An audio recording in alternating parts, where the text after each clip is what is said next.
Apache solitário encontra jovem deixada pelo ex-namorado para morrer com sanguessugas. O que acontece depois é de cortar o coração. Bom dia, boa tarde, boa noite, boa madrugada. Independente da hora que você está assistindo, seja bem-vindo. E aproveita para se inscrever no canal para me dar uma força. E comenta aí, de qual cidade você está vendo essa história? A dor tem cheiro. Cheira como a terra depois da primeira chuva, úmida, profunda, inescapável. Faz 5 anos que acordo com esse aroma grudado na alma, misturado ao café amargo que ferve no fogãozinho de ferro. 5 anos desde que enterrei esperança embaixo do pequizeiro que ela tanto amava. Meu nome é Joaquim, mas os poucos que me conhecem pelas trilhas do Jalapão me chamam de Apache. Não sei porquê, talvez pelo jeito que caminho sem fazer ruído, ou pela forma como me dissolvo entre as árvores quando preciso sumir. Não importa. Nomes são só palavras que os vivos usam para se sentirem menos perdidos. A manhã chegou com o mesmo vazio de sempre. O sol ainda se arrastava preguiçoso por trás da serra quando acendi a fogueira e coloquei a lata d'água para esquentar. A fumaça subiu reta no ar parado, como uma oração muda que eu nunca mais soube fazer. Ao redor, apenas o canto matinal dos bem-te-vis e o sussurro das folhas secas que o vento de agosto espalha pelo chão. Minha barraca ficava numa clareira pequena, protegida por buritis centenários e um riacho que murmurava baixinho dia e noite. Era meu mundo, pequeno, simples, suficiente. Aqui não havia relógios, compromissos, mentiras ou promessas quebradas. Só eu, a natureza e o peso constante da ausência dela. Esperança tinha cabelos longos que brilhavam no sol como fios de ouro. Ria de qualquer besteira que eu falasse e fazia um feijão tropeiro que era capaz de fazer um morto voltar à vida só pelo cheiro. Éramos felizes, acreditávamos nisso pelo menos. Até o dia em que o diagnóstico chegou como um raio em céu azul. 6 meses, disse o médico. Foram 4. Desde então, eu vivia em movimento. Caminhava pelas trilhas do interior de Goiás como um fantasma em busca de algo que nunca conseguia definir. Talvez fosse paz, talvez fosse esquecimento, ou talvez fosse apenas o jeito que encontrei de não enlouquecer dentro de 4 paredes que ainda guardavam o perfume de jasmim que ela usava.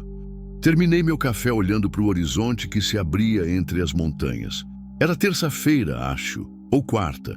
Os dias se misturavam quando você não tinha ninguém para dividir o calendário. Peguei minha mochila surrada, apaguei o fogo com terra seca e amarrei a rede entre 2 galhos grossos. Em algumas horas, estaria caminhando de novo. A trilha que escolhi naquele dia seguia pela margem do Tocantins, cortando pequenos povoados esquecidos pelo progresso. Era uma rota que eu conhecia bem.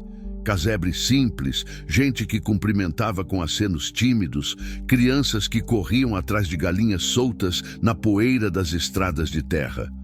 O sol batia forte nas costas quando passei por Lagoa Seca, um vilarejo que mal tinha 50 habitantes. Uma vendinha de esquina, uma igrejinha de porta azul e algumas casas espalhadas como dados jogados ao acaso. O silêncio era tão denso que dava para ouvir o zumbido das abelhas nos cajueiros.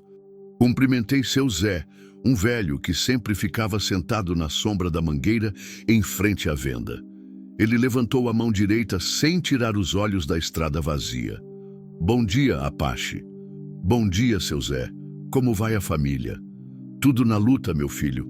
E você, ainda procurando? Procurando o quê? Sei lá, cada um procura uma coisa diferente nessas estradas. Não respondi. Não havia resposta. Comprei 1 litro d'água, 2 pães e uma banana. Paguei com as moedas soltas do bolso e continuei caminhando. O velho me acompanhou com o olhar, até eu sumir na curva da estrada. Às 3 da tarde, o calor era de derreter pedra. Minha camisa grudava no corpo e a sede começava a apertar mesmo com a água que carregava. Foi quando decidi pegar um atalho que conhecia. Uma trilha estreita que cortava pela mata e desembocava numa estrada de terra mais adiante, poupando quase 2 quilômetros de caminhada. A mata fechada me recebeu com uma brisa fresca e o cheiro intenso de folhas úmidas. Aqui, o mundo mudava de cor. Verde em todos os tons, sombras dançando no chão, pássaros invisíveis que conversavam nas copas das árvores. Meus passos afundavam no tapete de folhas mortas, fazendo um ruído suave que se perdia entre os galhos. Foi caminhando nesse silêncio verde que ouvi, um gemido baixo, quase um sussurro. Parei imediatamente, todos os músculos tensos. Poderia ser um animal ferido ou alguém em apuros. Agucei o ouvido, prendendo a respiração. Silêncio. Depois, mais fraco ainda, como um eco distante. Um soluço abafado. Havia alguém ali. Alguém que precisava de ajuda. Deixei a mochila no chão e me aproximei devagar, pisando nas pontas dos pés. O som vinha de uma pequena clareira uns 50 metros à frente, onde a mata se abria e deixava o sol entrar em feixes dourados. O que vi me fez parar o coração. Ali, jogada no chão como um boneco quebrado, havia uma jovem. Os cabelos escuros espalhados na terra, a roupa rasgada e suja. E por todo o corpo, nos braços, no pescoço, nas pernas, dezenas de sanguessugas se alimentavam do sangue dela. Era como olhar para o inferno em plena luz do dia. Meu primeiro instinto foi correr. Não por covardia, mas porque algumas imagens são pesadas demais para carregar sozinho.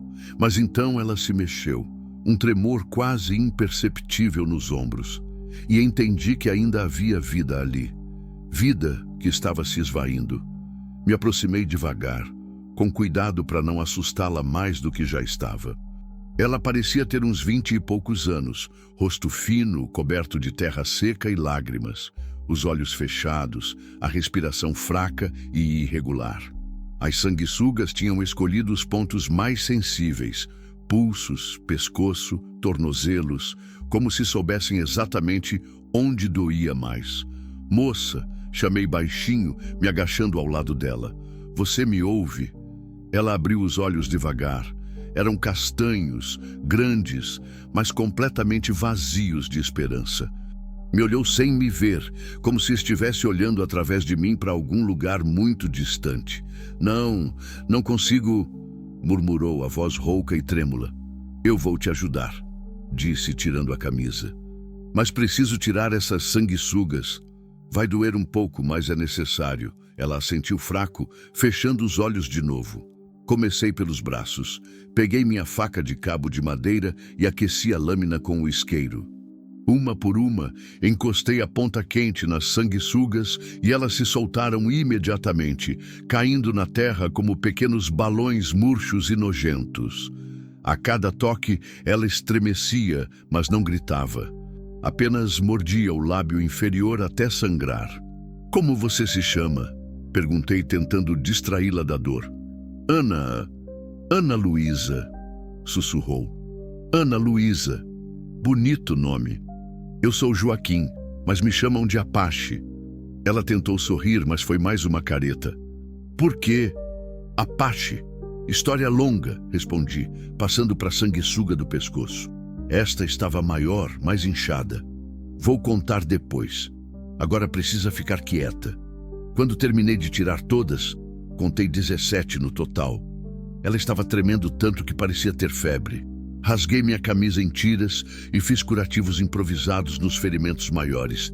Ela sangrava pouco, mas estava visivelmente fraca. Ana Luísa, você precisa me dizer como chegou aqui? Alguém fez isso com você?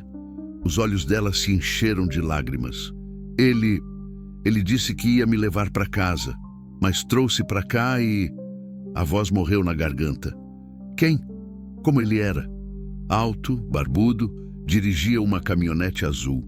Falava de Deus o tempo todo, mas os olhos eram do diabo. Senti um aperto no peito. Conhecia histórias assim. Homens que usavam a fé como máscara para esconder monstros.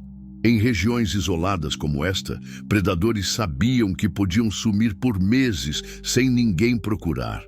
Ele te machucou de outro jeito? Perguntei, olhando direto nos olhos dela. Não chegou a... Apenas me jogou aqui e despejou um balde cheio dessas coisas em cima de mim. Disse que eu merecia por ser... Ela pausou envergonhada. Por ser o quê? Por ser virgem. Disse que mulher virgem é praga, que atrai desgraça, que eu precisava ser castigada. A raiva que senti foi como uma fogueira acesa dentro do peito. Respirei fundo para me controlar. Não era hora de ódio, era hora de cuidar. Você consegue ficar em pé? Perguntei, oferecendo o braço. Ela tentou se levantar, mas as pernas falharam. Estava fraca demais. Não consigo. Tudo bem, vou te carregar. Para onde? Olhei para o céu. O sol já começava a declinar, pintando as nuvens de laranja. Em 2 horas seria noite, e a temperatura cairia rápido. Ana Luísa precisava de cuidados, comida quente e um lugar seguro para se recuperar. Tem um povoado a uns 3 quilômetros daqui, casa de Dona Francisca, uma benzedeira que conhece mais de cura do que qualquer médico de cidade grande. Ela vai cuidar de você. E se ele voltar? E se estiver me procurando? Não vai voltar, disse com uma certeza que não sabia de onde vinha. Covarde que faz isso não tem coragem de voltar para o local do crime. Peguei minha mochila e a coloquei nas costas.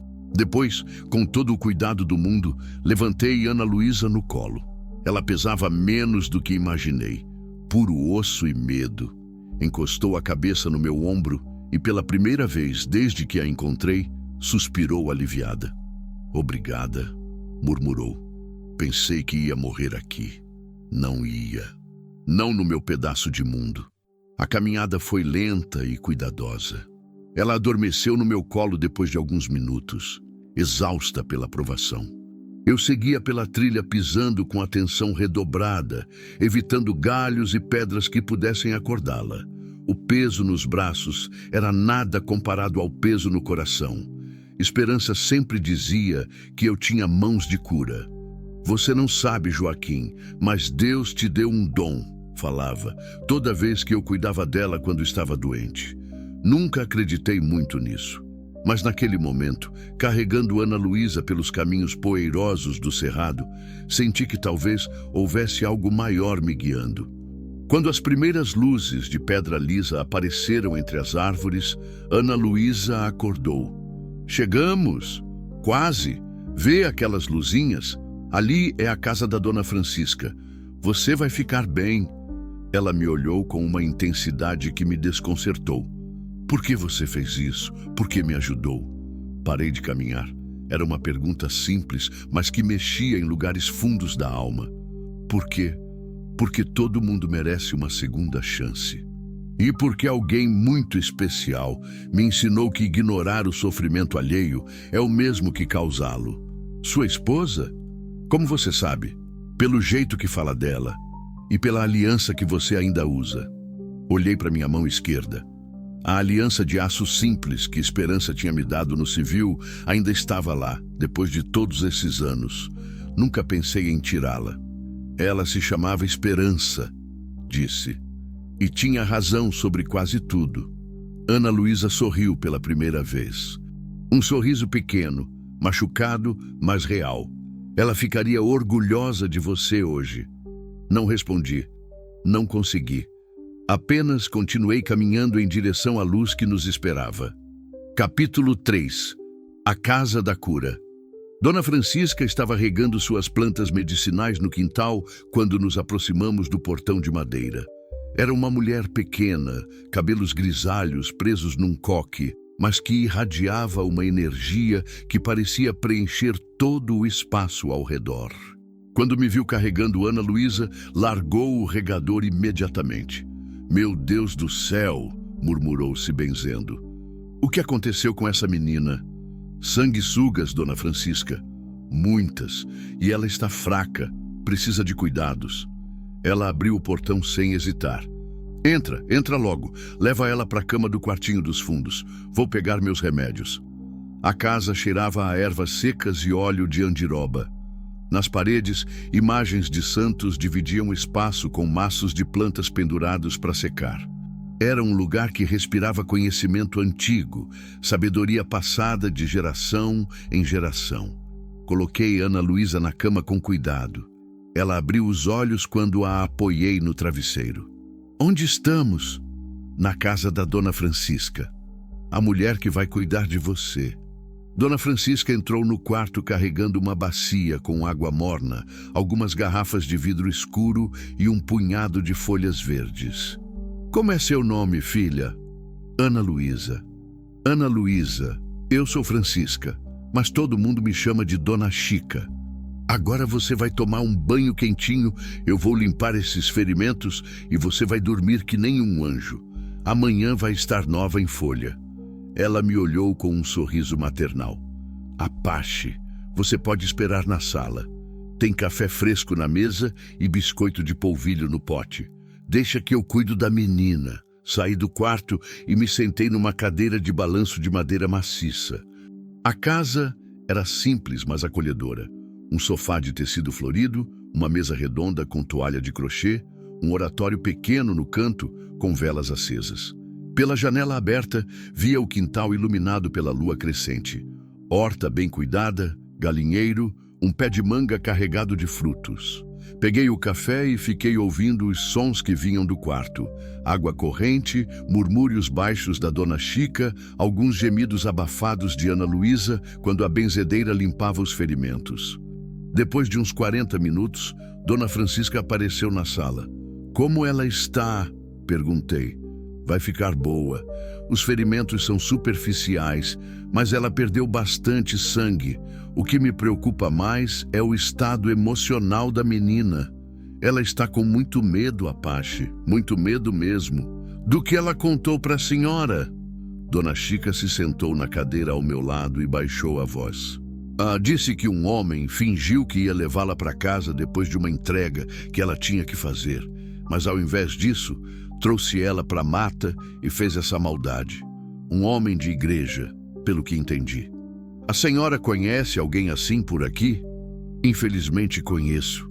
Tem uns pregadores por essas bandas que são lobos em pele de cordeiro. Usam a palavra de Deus para enganar moça ingênua e depois... Ela balançou a cabeça triste. O mundo está perdido, meu filho. Bebemos o café em silêncio por alguns minutos. Lá fora, os grilos cantavam sua sinfonia noturna, misturando-se ao som distante de um rádio tocando música sertaneja numa casa vizinha. Apache, disse Dona Chica, quebrando o silêncio. Você não pode ir embora amanhã. Por quê?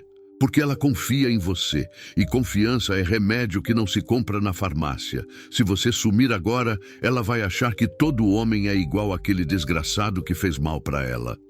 Mas eu não entendo dessas coisas, Dona Chica. Não sei como ajudar alguém que passou por isso. Não precisa entender, precisa só estar presente. Presença cura, Apache. Sua esperança não te ensinou isso? O nome de Esperança na boca da benzedeira me pegou de surpresa.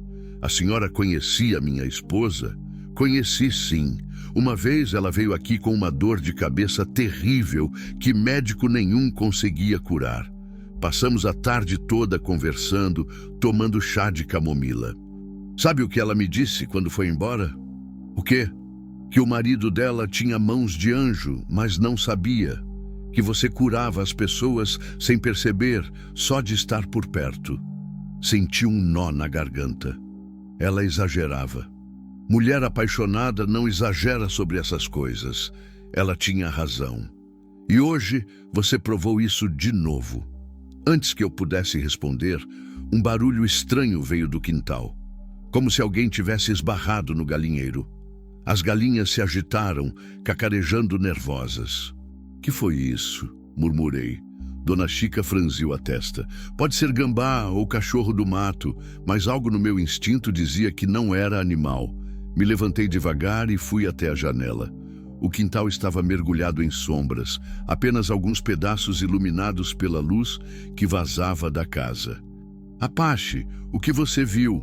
Perguntou a benzedeira, notando minha atenção. Nada ainda, mas foi quando vi uma silhueta se movendo entre as árvores do fundo do quintal.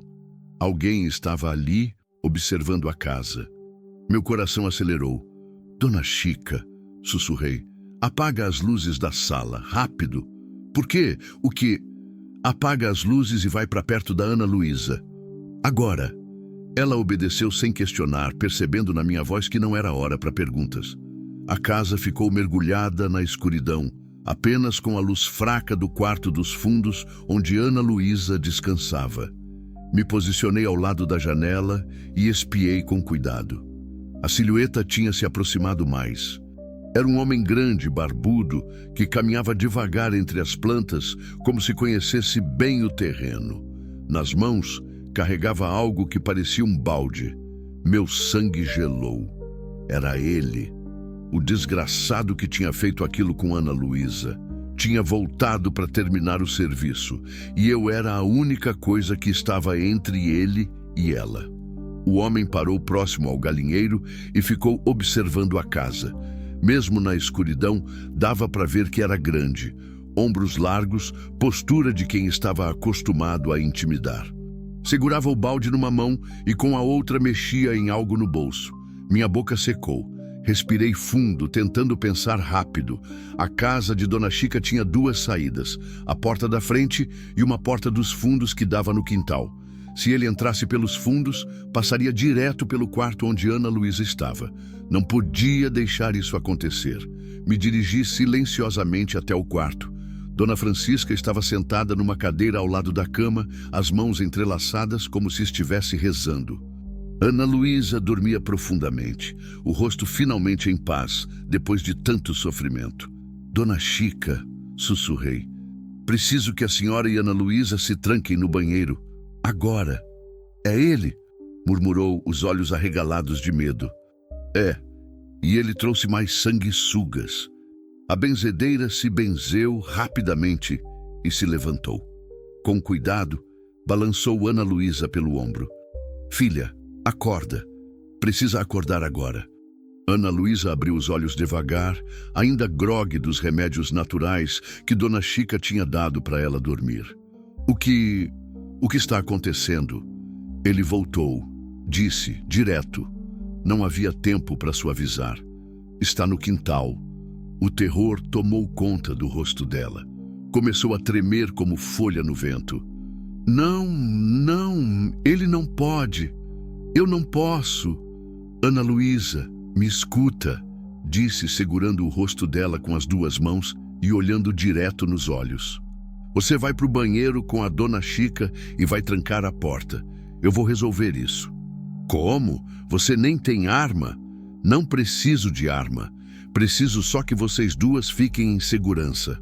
Dona Chica já estava ajudando Ana Luísa a se levantar da cama.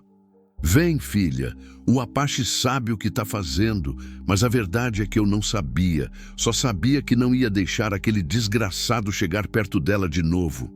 As duas se dirigiram para o banheiro e eu ouvi o barulho da chave girando na fechadura. Respirei aliviado. Pelo menos elas estavam protegidas. Agora era só eu e ele.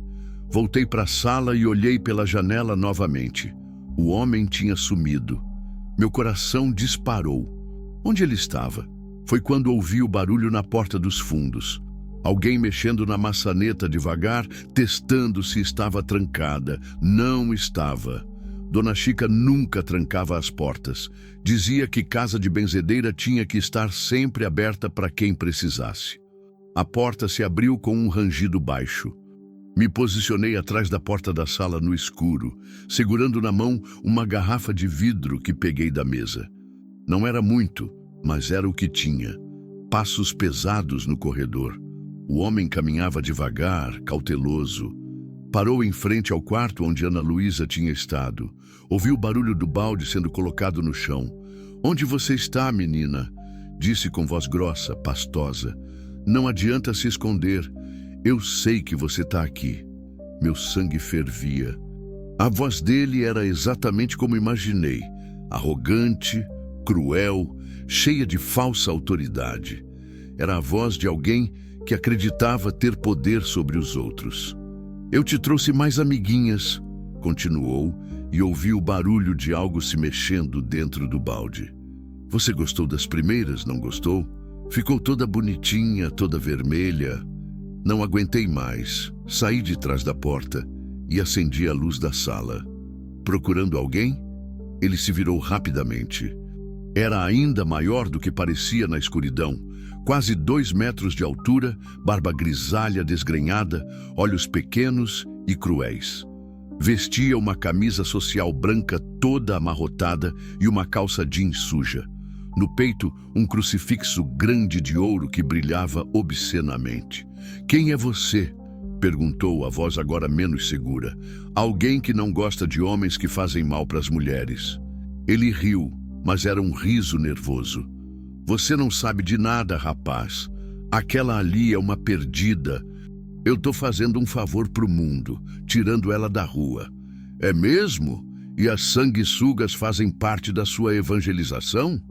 A palavra de Deus fala sobre castigo, sobre purificação. Mulher virgem atrai demônio, todo mundo sabe. Precisa ser tratada. A raiva que senti foi como lava subindo do centro da terra.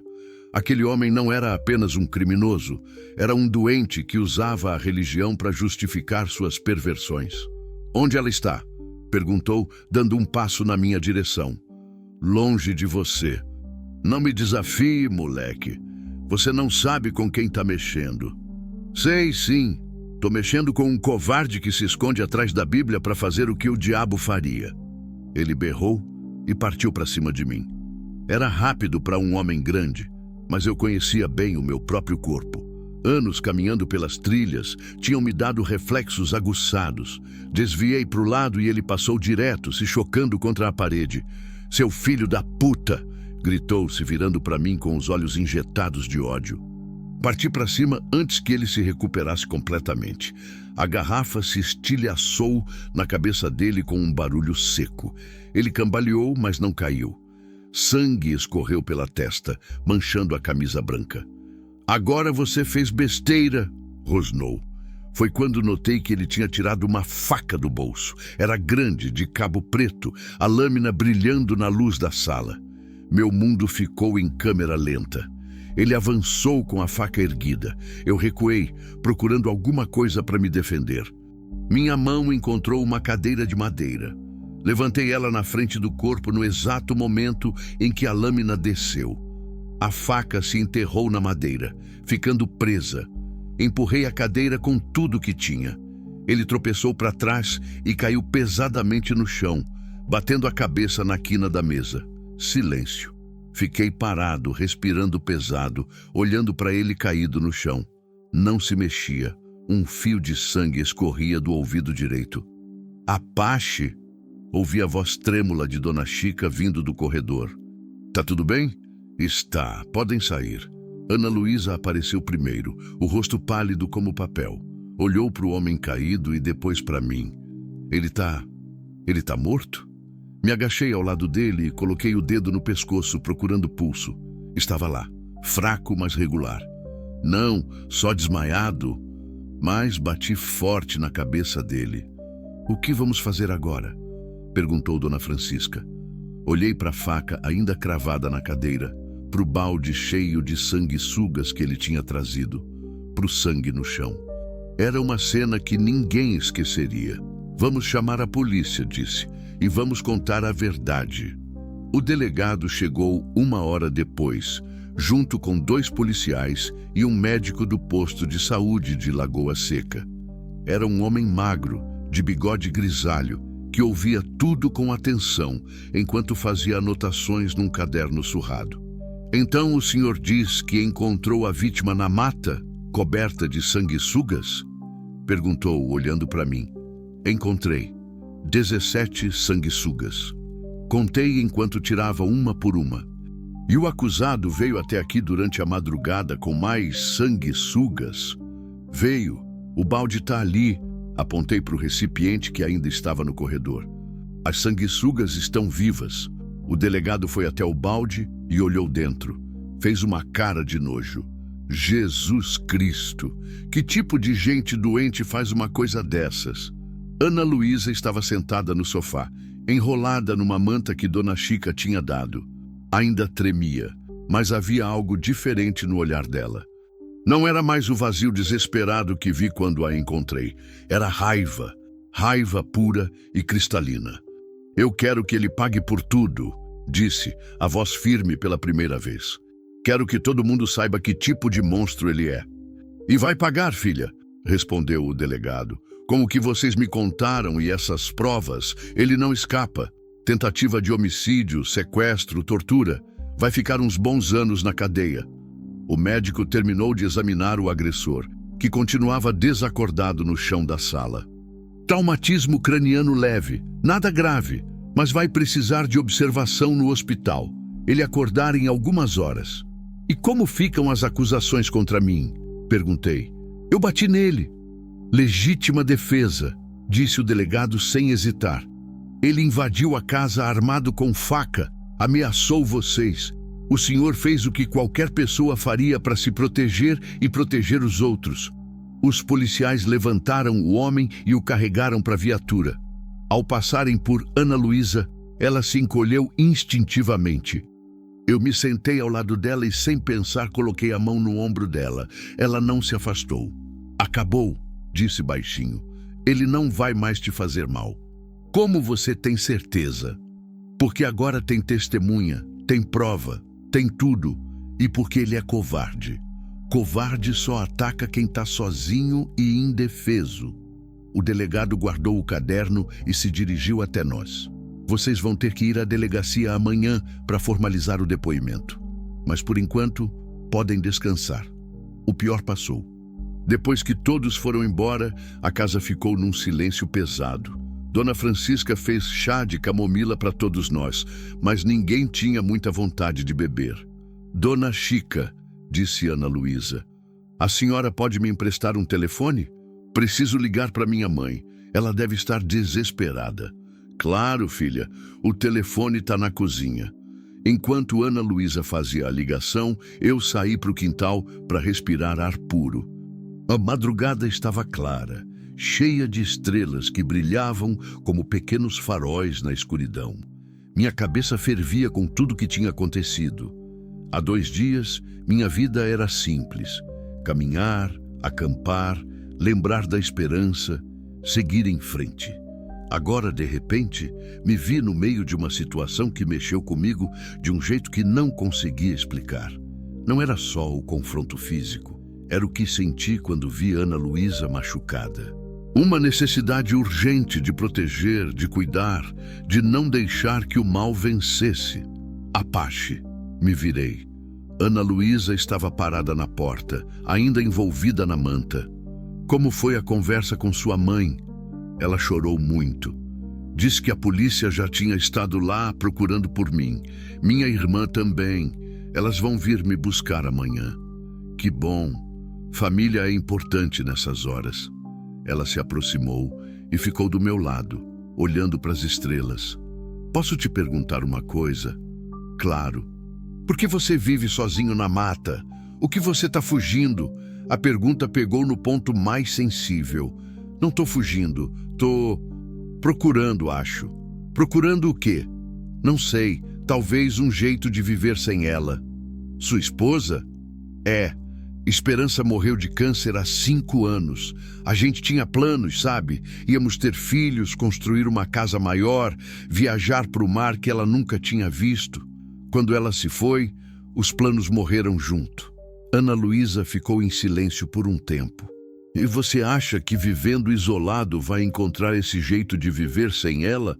Achava, mas hoje eu me senti vivo de novo, me senti útil. Fazia tempo que isso não acontecia. Por causa de mim, por causa de você, por causa da Dona Chica, por causa de ter um propósito além de ficar remoendo o passado. Ela me olhou com uma intensidade que me desconcertou.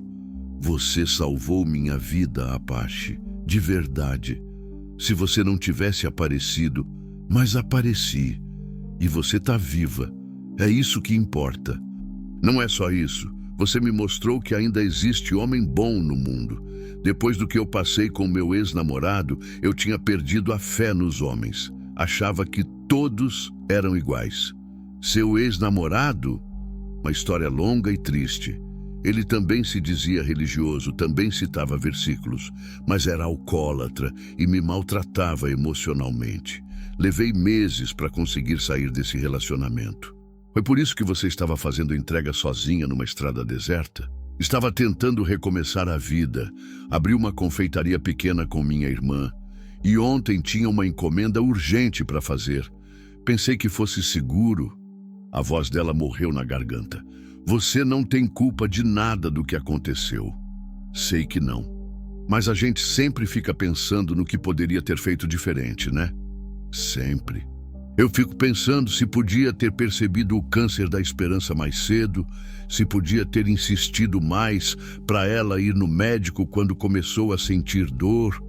E isso ajuda alguma coisa? Não. Só machuca mais. Ficamos ali parados, lado a lado, dividindo o peso das nossas dores em silêncio. Era estranho como duas pessoas que se conheciam há menos de um dia podiam se entender tão profundamente. Apache, disse Ana Luísa depois de um tempo. Quando tudo isso passar, quando eu estiver melhor, você acha que a gente podia se ver de vez em quando? Por quê? Porque você me deu algo que eu achei que tinha perdido para sempre. O quê? Esperança. A palavra me atingiu como um soco no peito. Esperança? Esperança de que o mundo ainda tem gente boa. Esperança de que ainda vale a pena confiar, de que ainda vale a pena acreditar. Olhei para ela e vi algo que me fez lembrar da minha esposa. A capacidade de encontrar luz, mesmo na escuridão mais profunda. Ana Luísa, disse, escolhendo as palavras com cuidado. Você não precisa de mim para ter esperança. Você já tem. Você sobreviveu, você lutou, você não desistiu. Isso é esperança pura. Mas foi você quem me lembrou disso. Talvez ela tivesse razão. Talvez, salvando ela, eu tivesse salvado um pouco de mim mesmo também. 3 meses depois, eu estava na mesma clareira onde tudo começou. Mas não estava mais sozinho. Ana Luísa chegou na hora combinada, trazendo uma cesta de piquenique e o sorriso que agora eu conhecia tão bem. Tinha voltado a deixar o cabelo crescer, já passava do ombro, e os olhos castanhos brilhavam com uma luz que não existia naquela primeira tarde. Como foi o julgamento? Perguntei, ajudando-a a estender a toalha sob a sombra do pequizeiro. 15 anos de prisão, sem direito à progressão pelos primeiros 8 anos. O juiz disse que foi um dos casos mais bárbaros que já tinha visto. E você, como se sentiu? Aliviada. Com raiva ainda, mas aliviada. Ele não vai fazer mal para ninguém mais por um bom tempo. Ela abriu a cesta e tirou sanduíches, frutas e uma garrafa térmica com café. Trouxe biscoito de polvilho também, receita da Dona Chica. Como ela está? Bem. Perguntou por você na semana passada. Disse que você sumiu de novo depois do julgamento. Era verdade. Depois que o caso se encerrou, voltei para as trilhas, mas era diferente agora. Não estava fugindo da dor, estava processando a mudança. Havia algo em mim que tinha se transformado durante aqueles dias intensos e eu precisava de tempo para entender o que era. Ana Luísa, disse, aceitando o café que ela me oferecia. Preciso te contar uma coisa. O quê? Na semana passada, eu fui no cemitério pela primeira vez em 5 anos. Ela parou com o sanduíche na metade do caminho para a boca. Era mesmo? E como foi? Difícil, mas necessário. Conversei com ela. Contei sobre você, sobre tudo que aconteceu. E sabe o que eu senti? O quê? Que ela ficaria orgulhosa, que ela aprovaria. Ana Luísa sorriu, mas com os olhos marejados. Claro que ela ficaria. Você fez o que ela te ensinou a fazer. Cuidar das pessoas. Exato. Comemos em silêncio por alguns minutos, ouvindo os pássaros e o barulho suave do riacho que corria próximo. O sol filtrava pelas folhas, criando desenhos de luz e sombra no chão. Apache, disse Ana Luísa. Você lembra do que me perguntou no primeiro dia? Se eu conseguia ficar em pé? Lembro. Pois é, agora eu consigo. E não é só ficar em pé. É caminhar, correr, dançar se eu quiser. Mas sabe o que é mais importante? O quê? Eu consegui perdoar. Perdoar ele? Não, ele não merece meu perdão. Consegui perdoar a mim mesma. Por ter acreditado nos homens errados, por ter demorado para sair dos relacionamentos ruins, por ter estado naquela estrada sozinha, parei de me culpar pelas maldades que outros fizeram comigo. Senti um aperto no peito. É difícil isso, né? Parar de se culpar. É, mas você me ensinou que a gente não é responsável pela maldade dos outros. A gente é responsável só pela nossa própria bondade. Eu não te ensinei isso. Ensinou sim, com suas ações. Você podia ter passado direto quando me viu na mata. Podia ter me levado no hospital e sumido. Podia ter fugido quando aquele desgraçado apareceu na casa da Dona Chica. Mas não fez nada disso. Ficou, lutou, cuidou. Olhei para as próprias mãos. Ainda usava a aliança de aço, mas agora ela não pesava tanto no dedo. Ana Luísa, posso te fazer uma pergunta? Claro. Você tem medo de homem ainda? Ela pensou por um momento. Tenho cautela, mas não tenho mais medo. Aprendi que o problema nunca foi os homens em geral. Foram os homens errados que escolhi. E aprendi a diferença. Qual é a diferença? Homem bom não precisa gritar para ser ouvido. Não precisa diminuir mulher para se sentir grande. Não usa Deus para justificar maldade. E quando vê sofrimento, ele para ajudar, mesmo que isso complique a vida dele. Você está falando de mim? Tô falando de você. Senti as faces esquentarem. Fazia anos que não ficava constrangido com o elogio de mulher.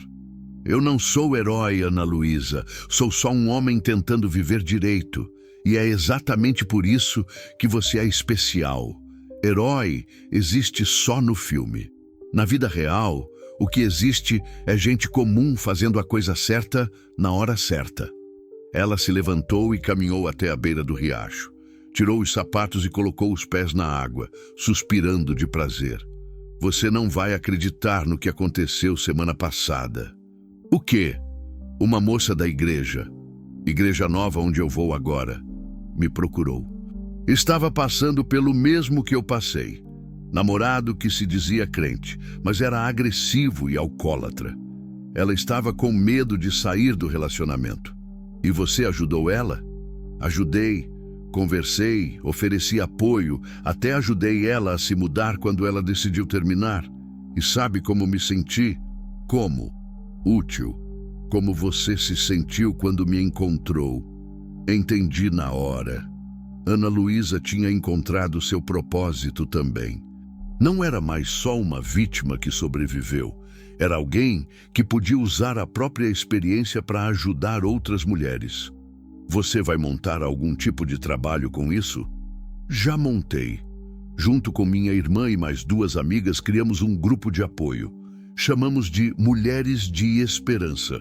Uma vez por semana, nos reunimos para conversar, para acolher quem está passando por situações difíceis.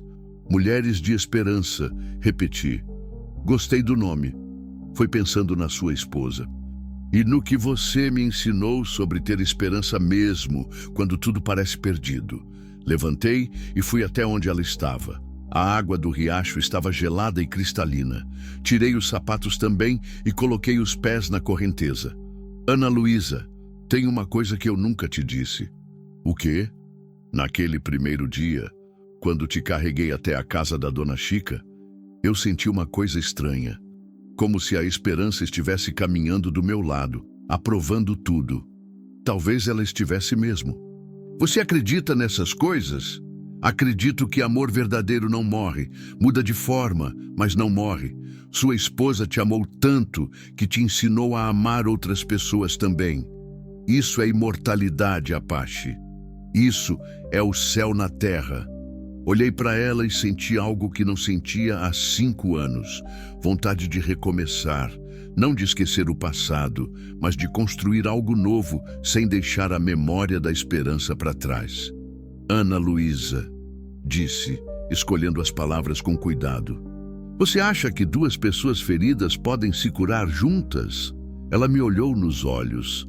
Acho que duas pessoas feridas que se cuidam mutuamente podem se curar melhor do que qualquer remédio do mundo. Mesmo com toda a história que você passou, mesmo sabendo que eu ainda tenho dias difíceis por causa da saudade, principalmente por causa disso, a gente não precisa fingir que não tem cicatrizes.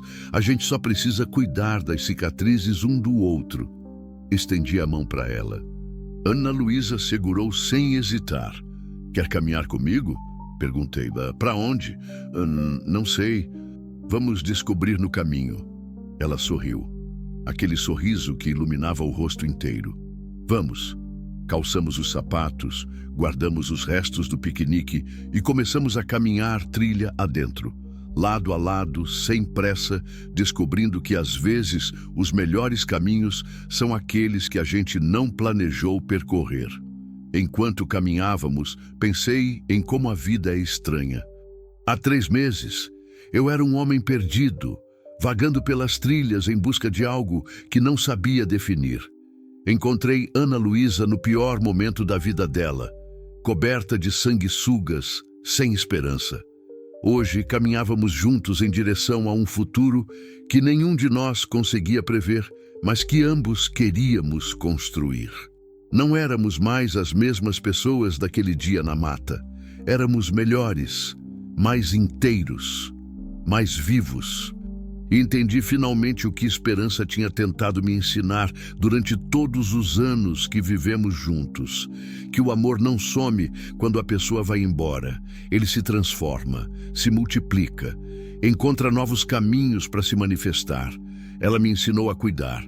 Ana Luísa me lembrou como é bom ser cuidado também. Juntos estávamos aprendendo que cicatrizes não são sinais de fraqueza, são marcas de sobrevivência. E que às vezes, no meio da nossa maior dor, encontramos exatamente a pessoa que precisávamos encontrar. O sol começou a se pôr, pintando o céu de laranja e rosa. Ana Luísa parou e olhou para trás, para o caminho que tínhamos percorrido. Sabe o que eu aprendi com tudo isso? Disse. O quê? Que Deus não nos livra do sofrimento, mas Ele coloca as pessoas certas no nosso caminho na hora certa. Você acha que era isso?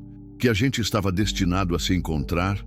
Não sei se era destino, mas sei que foi necessário, para mim e para você. Olhei para a trilha à nossa frente, que sumia numa curva entre as árvores. Não sabia o que nos esperava ali adiante, mas pela primeira vez em 5 anos não tinha medo de descobrir. Porque havia aprendido que os melhores encontros da vida acontecem quando menos esperamos. Que a coragem não é a ausência de medo, mas a decisão de agir mesmo com medo. E que às vezes, salvando alguém, a gente se salva também. A trilha continuava, mas agora eu não caminhava mais sozinho. E isso fazia toda a diferença do mundo. Há pessoas que cruzam nosso caminho como anjos disfarçados de gente comum. Chegam na hora exata em que mais precisamos, mesmo quando não sabemos que precisamos. Às vezes aparecem como um Apache solitário numa trilha perdida. Às vezes como uma jovem ferida que nos lembra do que significa ser humano. Mas sempre nos ensinam que ninguém está sozinho de verdade neste mundo. Às vezes, só precisamos de coragem para estender a mão e aceitar a mão que se estende para a gente. O silêncio pode ser a oração mais poderosa. O gesto pode ser mais eloquente que 1000 palavras. E o encontro de 2 pessoas dispostas a cuidar uma da outra pode ser a coisa mais próxima do sagrado que existe nesta terra.